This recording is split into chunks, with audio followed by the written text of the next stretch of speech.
சர்வா முதல் முறை ஜானியை பார்க்கும்போதும் அவன் ஒரு பிரச்சனையில் இருந்தான். அப்போது சர்வா அவன் உயிரை காப்பாற்றினான். ஆனால் இன்று ஜானி மீண்டும் சிக்கலில் மாட்டியிருந்தான். சில ரவுடிகளிடமிருந்து தன்னை காப்பாற்றும்படி ஜானி சர்வாவிடம் கெஞ்சினான். அட்டாமிக் பாரின் அருகே யாரும் தன்னை அடையாளம் கண்டுகொள்ளாமல் இருக்க சர்வாவும் தன் முகத்தில் கர்ச்சீஃப் கட்டியிருந்தான். சர்வா ஜானியிடம், "நீ பயப்படாத, நான் பாத்துக்கிறேன்" என்றான். சர்வா முகமுடியை அணிந்திருந்ததால் இப்போது யாராலும் அவனை அடையாளம் காண முடியவில்லை. இறுதியாக அந்த ரவுடிகள் அனைவரும் சர்வாவையும் ஜானியையும் சுற்றி நின்றார்கள். அந்த கூட்டத்தின் தலைவன் போல் இருந்தவன், "எங்க கிட்ட இருந்து உன்னால அவ்வளோ சீக்கிரம் தப்பிச்சிட முடியும்னு நினைச்சியா? நாங்க உன்னை கொல்லணும்னு நினைக்கல. அதனாலதான் நீ இப்ப வரைக்கும் உயிரோட இருக்க. இல்லனா இந்நேரம் உன்னை புதைச்ச இடத்துல புல்லே முளைச்சிருக்கும்" என்றான். அதை கேட்டு ஜானி பயந்து போனான்.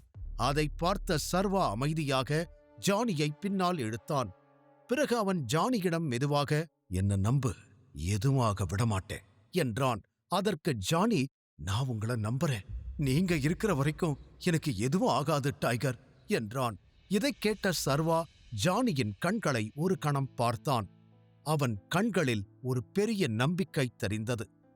லட்சுமணன் சர்வாவிடம் தன் குடும்பத்தை காப்பாற்றும்படி கேட்கும்போது இதே நம்பிக்கை அவன் குரலிலும் தெரிந்தது. பலர் சர்வாவை நம்பியிருந்தனர். அதனால் அவன் யாருடைய நம்பிக்கையையும் இழக்க விரும்பவில்லை. அப்போதுதான் இன்னொரு ரவுடி, "ஏய், இங்க என்ன நடந்துகிட்டு இருக்குது?" என்றான். இந்த குரலைக் கேட்டதும் சர்வாவின் கவனம் சிதறி அவன் முன்னால் பார்த்தான். அப்போது கூட்டத்தில் இருந்த இன்னொருவன், "என்ன நடக்குதா? இங்க 2 லவ்வர்ஸ் பேசிக்கிட்டு இருக்காங்க. அத நாங்க வேடிக்கை பார்த்துக்கிட்டு இருக்கோம்" என்றான். அவன் சொன்னதைக் கேட்டு அனைவரும் சத்தமாக சிரித்தனர். சர்வா அந்த மனிதனை கவனமாக பார்த்தான். அவனைப் பார்த்தால் அவன்தான் அந்த கூட்டத்தின் தலைவன் போல் தோன்றியது. சர்வா மெதுவாக அந்த மனிதனிடம், "இவனை போகவிடு" என்றான். அதைக் கேட்ட தலைவன், "நான் முடியாதுன்னு சொன்னா நீ என்னோட உயிரை எடுத்துருவியா?" என்று கேட்டான். அந்த தலைவன் சர்வாவை பார்த்து கிண்டல் செய்ய ஆரம்பித்தான். அவன் வார்த்தைகளைக் கேட்டு அவர்கள் அனைவரும் சிரிக்க ஆரம்பித்தார்கள். ஆனால் சர்வா எதுவும் சொல்லவில்லை. அந்த தலைவன் மேலும், "சார், உங்களை பார்த்தா எங்களுக்கு ரொம்ப பயமா இருக்குது. ப்ளீஸ் என்னையே என்னோட ஆளுகளையும் விட்டுருங்க. உங்க மாஸ்க பார்த்தாலே எங்களுக்கு ரொம்ப பயமா இருக்குது. ப்ளீஸ் சார், எங்களை போக விடுங்க" என்று கிண்டல் அடித்தான். அதைக் கேட்டு மற்ற ரவுடிகள் அனைவரும் சத்தமாக சிரிக்க ஆரம்பித்தார்கள். அப்போது அவர்களில் ஒருவன் சர்வாவின் முகமூடியை கவனித்து, "ஆமா, இவன் ஏன் இப்ப முகத்துல கர்ச்சீஃப் கட்டியிருக்கான்? ஒருவேளை பேட்மேனா இருப்பானோ? இல்ல ஒருவேளை நம்மளை பார்த்து பயந்து அழுக ஆரம்பிச்சு அது வெளியே தெரியாம இருக்க மாஸ்க் போட்டிருக்கானா?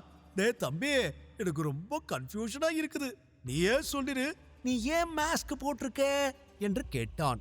சர்வாவால் அதை தாங்க முடியவில்லை. இந்த ரவுடிகள் அதிகமாக பேசிக் கொண்டிருந்தார்கள். அதனால் அவன் அவர்களை நோக்கி நடக்கத் தொடங்கினான்.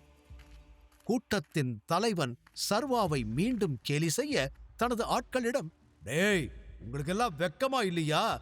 இவ்ளோ பேர் சேர்ந்து ஒரு சின்ன பையனை, அதுவும் தனியா இருக்கிற பையனை போய் அடிக்க போறீங்க? நீங்களா மீச வச்ச ஆம்பளைங்கன்னு வெளியே சொல்லிக்காதீங்கடா" என்றான். சர்வா அந்த தலைவனை மிகவும் கவனமாக பார்த்து கொண்டிருந்தான். அவனது முகத்தில் ஏற்கனவே ஒரு வடு இருந்தது. அது அவனது தோற்றத்தை இன்னும் கொடூரமாக மாற்றியது. சர்வா ஒரு ஆழமான மூச்சை எடுத்து அந்த தலைவனின் கண்களை பார்த்து, "நீ ரொம்ப பேசுற. நான் உங்க எல்லாத்துக்கும் ஒரு லாஸ்ட் சான்ஸ் தரேன். ஒழுங்கா இங்கிருந்து போயிருங்க. இல்லாட்டி உங்க அம்மாவுக்கே உங்களை அடையாளம் தெரியாத மாதிரி உங்க மூஞ்ச மாத்திருவேன்" என்றான். சர்வாவின் வார்த்தைகளை கேட்டதும் அந்த தலைவன் தன் ஆட்களிடம் திரும்பி, "டேய், சார் என்ன சொன்னாரு உங்களுக்கு எல்லாம் கேட்டுச்சா? சாரு நமக்கு லாஸ்ட் சான்ஸ் கொடுத்திருக்காரு. ஒழுங்கா இங்க இருந்து போயிடுவீங்களா? இல்லாட்டி உங்க அம்மாவுக்கே உங்களை அடையாளம் தெரியாத மாதிரி சார் பண்ணிருவாரு" என்றான். இதை கேட்டதும் அவர்கள் அனைவரும் மீண்டும் ஒருமுறை சத்தமாகச் சிரித்தனர்.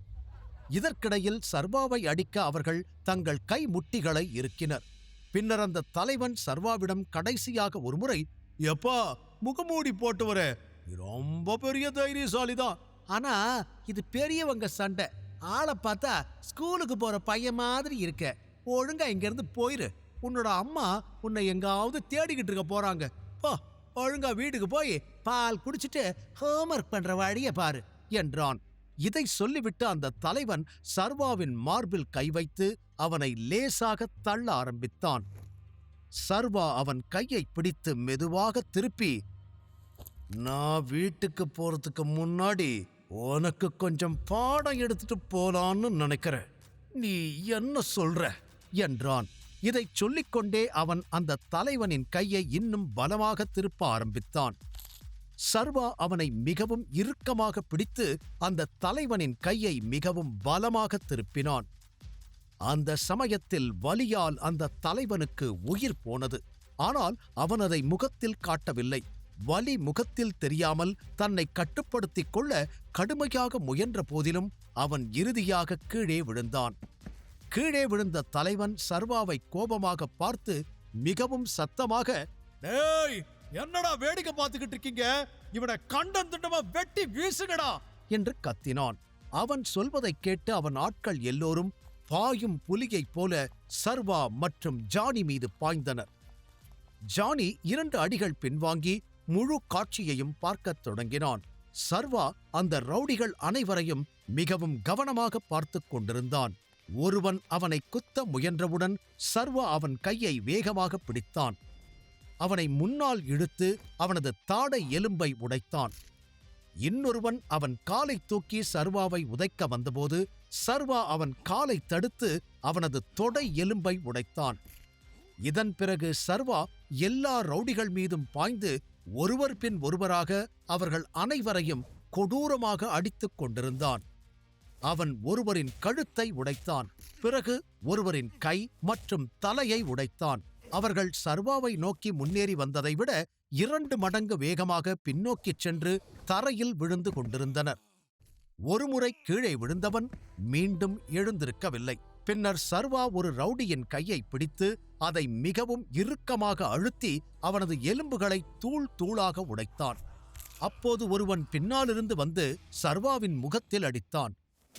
சர்வா உடனே திரும்பி அவனின் முகத்தில் பலமாக குத்தினான். அதையெல்லாம் பார்த்து கொண்டிருந்த அவர்களின் தலைவன், "இங்க என்ன நடக்குது? ஒரு சின்ன பையனால எப்படி இவ்ளோ பேரை சமாளிக்க முடியுது?" என்று சத்தமாக கத்தினான். சர்வா தன் ஆட்களை அடித்து காற்றில் பறக்க விடுவதை பார்த்து அவன் மிகவும் கோபமடைந்தான். இப்படி ஒரு சம்பவத்தை அவன் தன் வாழ்நாளில் பார்த்ததில்லை.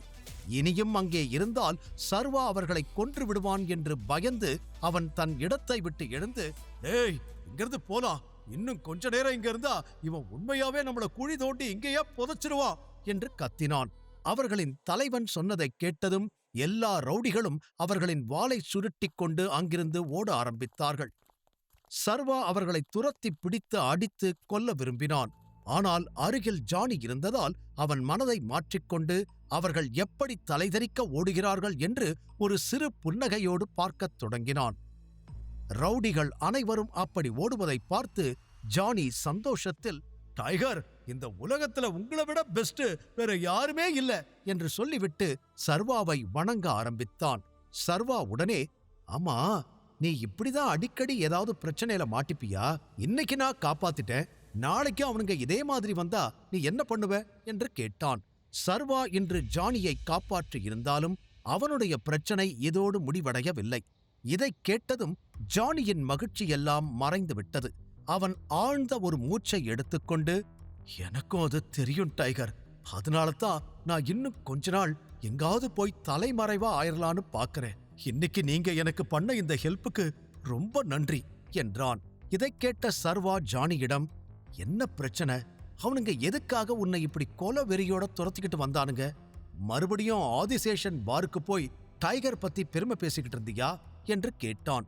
சர்வாவின் கேள்வியைக் கேட்ட ஜானி சத்தமாக சிரித்துவிட்டு, "அன்னைக்கு நடந்ததை நினைச்சா எனக்கு இப்பவும் சிரிப்பு வருது டைகர். ஆனா அன்னைக்கு நான் அப்படி பண்ணணும்னு நினைக்கல. பட் அன்னைக்கு நான் சரக்கு அடிச்சிருந்ததால கொஞ்சம் ஓவர் ஆயிட்டேன்" என்றான். ஜானியின் நிலையை பார்த்து சர்வா, "இன்னைக்கு அதை விட மோசமா என்ன பண்ண?" என்று கேட்டான். இதைக் கேட்ட ஜானி மீண்டும் சிரித்துவிட்டு, "சத்தியமா இன்னைக்கு நான் ஒண்ணுமே பண்ணல. ஒரு சின்ன இன்வெஸ்டிகேஷனுக்காக நான் அங்க போயிருந்தேன்" என்றான். அதைக் கேட்ட சர்வா உடனே, இன்வெஸ்டிகேஷனா? அப்படின்னா நீங்க ஒரு போலீஸா என்று கேட்டான். பதிலுக்கு ஜானி உடனடியாக தலையை ஆட்டிக்கொண்டு, இல்ல இல்ல, நான் போலீஸ்லாம் இல்ல. நான் இங்க ஒருத்தரை தேட வந்தேன். அவ கண்டிப்பா இங்க இருப்பான்னு நினைச்சேன். ஆனா அவ இங்க இல்ல என்றான். சர்வா ஒரு நொடி அவனை பார்த்து, யார தேடிக்கிட்டு இருக்க? யாருன்னு சொல்லு. என்னால உனக்கு ஹெல்ப் பண்ண முடியுமான்னு பாக்கறேன் என்றான். இதைக் கேட்ட ஜானி சர்வாவை பார்த்து, என்னோட ஃப்ரெண்ட கொஞ்ச நாளா காணோம். புரோக்கர் அவளை எஸ்கார்ட் குரூப்ல சேர்த்து விட்டானான்னு பார்க்க வந்தேன் என்றான். இதைக் கேட்டதும் சர்வாவின் புருவங்கள் உயர்ந்தது. எஸ்கார்ட்ஸா? அவனுங்க இந்த பார்ல எஸ்கார்ட் சர்வீஸ் பண்ணிக்கிட்டு இருக்காங்களா என்று கேட்டான். அதைக் கேட்ட ஜானி பதிலுக்கு ஆமாம் என்பது போல தலையசைத்து, பரத்னு ஒருத்தன்தான் அவங்களோட தலைவன் என்றான். இந்த பெயரைக் கேட்டதும் சர்வாவின் காதுகள் கூர்மையானது. இவ்வளவு நேரம் அவனது மனதில் ஓடிக்கொண்டிருந்த புதிர் மெதுவாக தீர்க்கப்பட்டது. இந்த பாரின் பிரபலத்திற்கு மிகப்பெரிய காரணம் எஸ்கார்ட் சர்வீஸ் இங்கே நடத்தப்படுவதுதான். இதற்கிடையில் ஜானி, ஆனா துரதிருஷ்டவசமா என்னோட ஃப்ரெண்டு இங்க இல்ல. அவளை கூட பரத் ஒரு நாள் எஸ்கார்ட் சர்வீஸ்க்கு சேர ஃபோர்ஸ் பண்ணி கூப்பிட்டதா அவ என்கிட்ட சொன்னா. ஆனா அவ அந்த பரத் மூஞ்சிக்கு நேரா நோன்னு சொல்லிட்டா. ஆனா அந்த பரத் கிட்ட யார் நோ சொன்னாலும் அவங்க வாயிலிருந்து எஸ்ன்னு சொல்ற வரைக்கும் அவங்கள அவன் விடமாட்டான் என்றான். அதைக் கேட்ட சர்வா உடனே, யார் இந்த பரத் என்று கேட்டான். ஒரு பணக்கார வீட்டு பையன். அவன் பண்ற கேவலமான அசிங்கமான விஷயங்களை பார்க்கும்போது அவன் ஆதிசேஷனுக்கே அப்பாவா இருக்கிறான் என்றான் ஜானி. இதைக் கேட்ட சர்வா ஒரு ஆழமான மூச்சை இழுத்து, ஒருவேளை உன் ஃப்ரெண்டு வேற எங்காவது போயிருக்கலாம். அவளோட சொந்த ஊருக்கு அவங்க அப்பா அம்மாவை பார்க்க போயிருக்கலாம். இல்ல அவங்க ஃப்ரெண்ட்ஸை பார்க்க போயிருக்கலாம். அதுக்கும் பாசிபிள் இருக்குல்ல என்றான். சர்வா சொன்னதைக் கேட்ட ஜானி தன்னைத்தானே ஆறுதல் படுத்திக் கொண்டு, ஆமா, நீங்க சொல்ற மாதிரி கூட நடந்திருக்கலாம். அதுக்கும் பாசிபிள் இருக்குது. நான் மறுபடியும் அவளை பார்க்கலாம், இல்ல பார்க்காமலும் போகலாம். ஆனா அது எதுவா இருந்தாலும் உங்களுக்கு மறுபடியும் ஒரு டைம் நான் தேங்க்ஸ் சொல்லிக்கிறேன். இன்னைக்கு நீங்க எனக்கு பண்ண இந்த ஹெல்ப்பை நான் என்னைக்குமே மறக்க மாட்டேன். உங்களுக்கு என்னால ஏதாவது உதவி தேவைப்படும் போது இந்த ஜானி அதை பண்ண எப்பவும் ரெடியா இருப்பான் என்றான்.